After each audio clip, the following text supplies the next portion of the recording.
Good morning. My name is Kayla Delaney, and today I'll be covering the adaptation of the vehicle reservation system at Glacier National Park. Due to increases in population, tourism after the COVID-19 pandemic, and a rise in social media marketing, crowds have overwhelmed the national park system. This overcrowding causes a number of issues, including pollution in the form of human waste and littering, erosion and trampling on and off trail, wildlife displacement, introduction of invasive species, crowding at trailheads, campsites, and parking spaces, and an overall reduction in park safety. Many parks have implemented systems designed to alleviate some of this influx, and Glacier National Park is one of them. Their system was first put into place in 2021 and limited vehicle access during peak months to reservation ticket holders. However, this system has had low approval by key stakeholders because of the lack of public understanding. The system is nuanced and poorly marketed, causing more confusion and inaccessibility than necessary.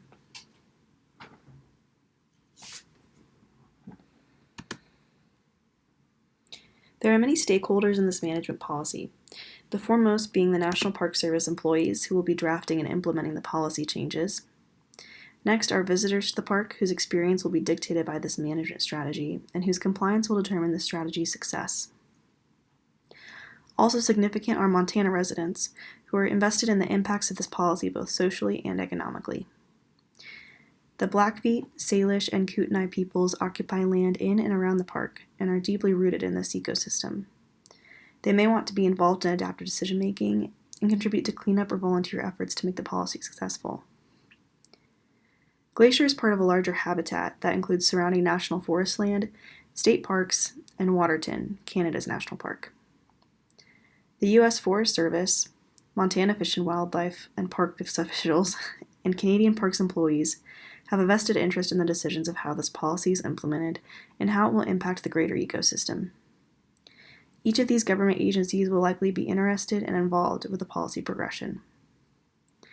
There are also several conservation agencies that would take an interest in the impacts of this change, ranging from national organizations like the National Parks Conservation Association to smaller local groups like Headwaters Montana and the Glacier Two Medicine Alliance. Each of these agencies is aware of the second-order effects of environmental management in this region and has a history of contributing funding, volunteer efforts, and media outreach to support conservation efforts in Glacier. There are private companies that would be economically affected by visitation restrictions, especially border town businesses or adventure companies hosting recreational tours. These businesses may resist efforts to control population influx. There are partnered businesses with the park who have written about their commitment to park conservation, namely the Glacier Park Boat Company and the Glacier National Park Lodges. These businesses are located within the park, making them the most greatly impacted but publicly supportive of conservation measures, and may help to assuage the concerns of other business owners as well as encourage visitors to comply with park policy. Companies like the Sierra Club advocate for responsible recreation and could tailor their experiences to educate the public on overcrowding in outdoor spaces. Finally, there are 3 organizations officially partnered with Glacier that could provide support.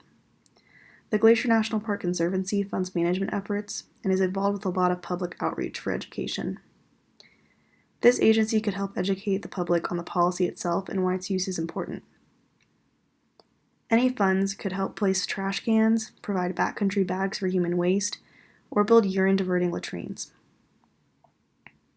The Glacier Institute provides field seminars and specializes in educational recreation. They could provide more public outreach and education on the impacts of overcrowding, and tailor trips to less appreciated parts of the park to encourage exploration beyond the most popular trails. Glacier National Park Volunteer Associates organizes groups of unpaid volunteers to aid in the labor necessary to manage such a heavily trafficked park. These volunteers could direct traffic, update data on parking lot and trailhead space, clear out trash bins, and pick up discarded items on the trails.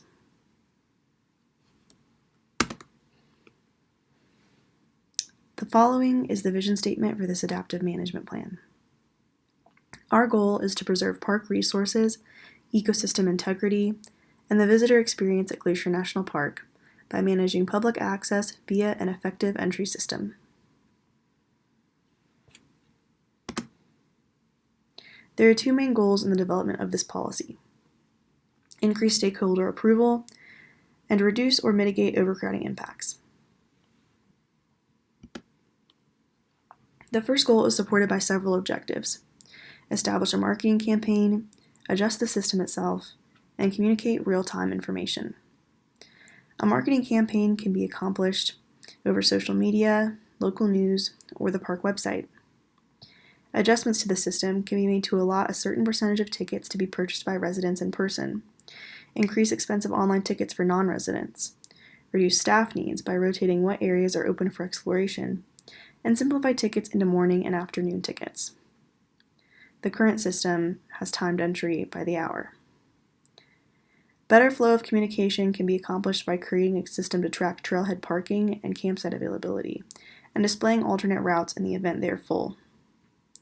Overcrowding impacts can be mitigated by reducing the number of shuttle stops and requiring online reservations for either the morning or afternoon. Data can be gathered to adjust ticketing numbers, and the parks could provide more trash bins, human waste collection bags, and install urine diverting latrines that allow solid waste to decompose more efficiently.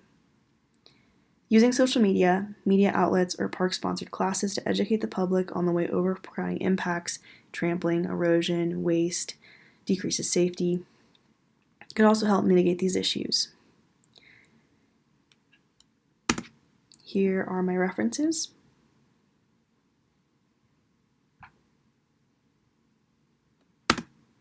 Please let me know if you have any questions.